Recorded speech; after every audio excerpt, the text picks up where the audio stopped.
Hello everyone, welcome back to knowledge for future study channel. इस video में हम RAS का जो एग्जाम हुआ था 27 अक्टूबर 2021 को, उसके क्वेश्चंस डिस्कस करेंगे।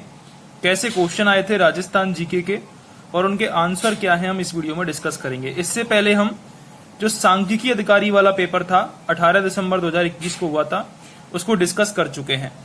पहला क्वेश्चन है, रूमा देवी के बारे में निम्न में से कौन सा कथन सही नहीं है।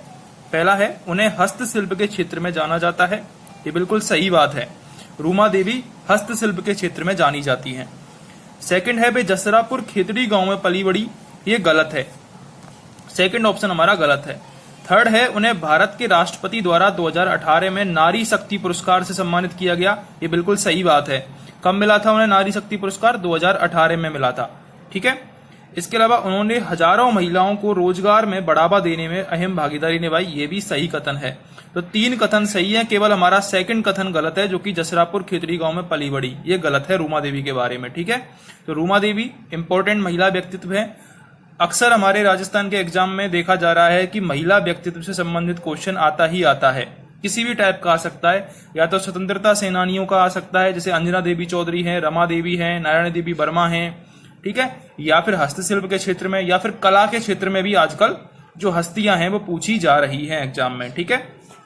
अगला हमारा क्वेश्चन है, बखना जी, संत दास जी, जगन्नाथ जी और माधोदास जी नामक संतों का संबंध निम्नलिखित में से किस संप्रदाय से है। ठीक है।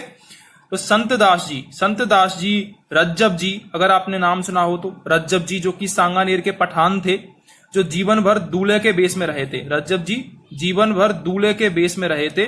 ऐसी कहावत है कि ये शादी में जा रहे थे शेरवानी पहन के, तो आमेर में जब दादू जी का निवास था तो वहां पर दादू जी ने इनको ज्ञान दिया और उसके कारण ये जीवन भर दूल्हे के वेश में रहे थे। तो रज्जब जी, सांगानेर में इनकी पीठ भी है। इसके अलावा सुंदर दास जी, आपने एक और नाम सुना होगा, सुंदर दास जी, वो भी इससे ही संबंधित हैं, दादू पंथ से। ठीक है। दादू पंथ के जो टोटल 152 शिष्य थे, लेकिन 52 शिष्य इनके महत्वपूर्ण थे, इसलिए 52 स्तंभ कहलाते हैं वो, 52 स्तंभ भी कहलाते हैं वो। ठीक है। इसके अलावा एक और चीज याद रखनी है कि दादू के बारे में, दादू जी का जन्म तो अहमदाबाद में हुआ था, लेकिन इनकी प्रमुख पीठ पूछे तो वो नारायणा में है। नारायणा कहां पर है? जयपुर में। इसके अलावा दादू जी की जो भाषा थी वो डूणाड़ी भाषा थी, डूणाड़ी भाषा थी। ठीक है। दादू जी ने एक ग्रंथ भी लिखा था, कायावेली ग्रंथ। ये भी आपको याद रखना है। दादू जी का ग्रंथ कौन सा है? कायावेली ग्रंथ दादू जी का है। ठीक है। इसके अलावा ऐसे कौन से संत थे जो कि अकबर से मिले थे फतेहपुर सीकरी में? ये भी क्वेश्चन पूछा जाता है। तो वो भी दादू जी ही थे जो कि अकबर से मिले थे फतेहपुर सीकरी में। सेकंड है हमारा लालदासी संप्रदाय। लालदासी संप्रदाय, लालदास जी आपको याद होगा। जसनाती संप्रदाय जसनाथ जी ने शुरू किया था। कहां पर शुरू किया था? कतरियासर, बीकानेर में। इसके अलावा अग्नि नृत्य आपको याद रखना है, जसनाती संप्रदाय से किससे संबंधित है? जसनाती संप्रदाय अग्नि नृत्य से संबंधित है। अग्नि नृत्य जसनाती संप्रदाय के लोगों के द्वारा किया जाता है। रामस्नेही संप्रदाय, रामस्नेही संप्रदाय कहां का है? भीलवाड़ा का प्रसिद्ध है। भीलवाड़ा का रामस्नेही संप्रदाय प्रसिद्ध है, शाहपुरा का। ठीक है। तो ये भी आपको याद रखना है। अगला हमारा क्वेश्चन है, हमको मैच करना है कहां का त्योहार है और उस उत्सव की तिथि क्या है, ये हमको मैच करना है। सबसे पहले बूंदी की कजली तीज। कजली तीज को पहली बात तो सातुड़ी तीज भी कहते हैं, कभी कभी क्वेश्चन में ये भी पूछ लिया जाता है, सातुड़ी तीज। कब मनाई जाती है? ये भाद्रपद कृष्ण तृतीया को। और यदि आपसे पूछी जाए छोटी तीज कब मनाई जाती है, तो छोटी तीज श्रावण मास में मनाई जाती है, श्रावण की शुक्ल तृतीया को। कंफ्यूज नहीं होना है। और जो छोटी तीज है वो श्रावण की शुक्ल तृतीया को मनाई जाती है। और कहां मनाई जाती है? जयपुर की प्रसिद्ध है, ये भी आपको याद रखना है। होली कब मनाई जाती है? फागुन पूर्णिमा को होली मनाई जाती है।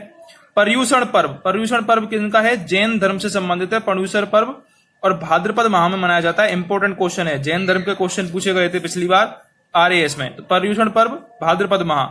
गणगौर, गणगौर मनाया जाता है चैत्र माह में। एक कहावत भी है, तीज त्योहारा बावड़ी ले डूबी गणगौर, मतलब तीज से हमारे राजस्थान में त्योहार शुरू होते हैं और गणगौर पर जाकर हमारे त्योहार खत्म होते हैं।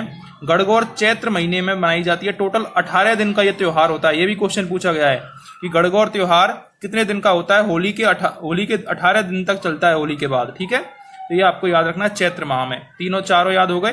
छोटी तीज भी मैंने आपको बता दी है, तो ये भी आपको याद रखनी है। अगला हमारा क्वेश्चन है, राजस्थान के रीति रिवाजों में आणो क्या होता है? तो आणो क्या होता है? ऑप्शन है कुआं पूजन, दुल्हन के परिवार द्वारा बर की बारात का डेरा देखने जाना, विवाह के पश्चात दुल्हन को दूसरी बार ससुराल भेजना। तो थर्ड ऑप्शन करेक्ट हो जाए। विवाह के पश्चात दुल्हन को दूसरी बार ससुराल भेजना। ठीक है। जलझूलनी एकादशी, ये तो भाद्रपद की एकादशी होती है, उसको जलझूलनी एकादशी कहते हैं, भाद्रपद माह में जो एकादशी आती है। ठीक है। इसके अलावा दुल्हन के परिवार द्वारा जो बर का डेरा देखने जाते हैं उसको सामेला भी कहते हैं। ठीक है।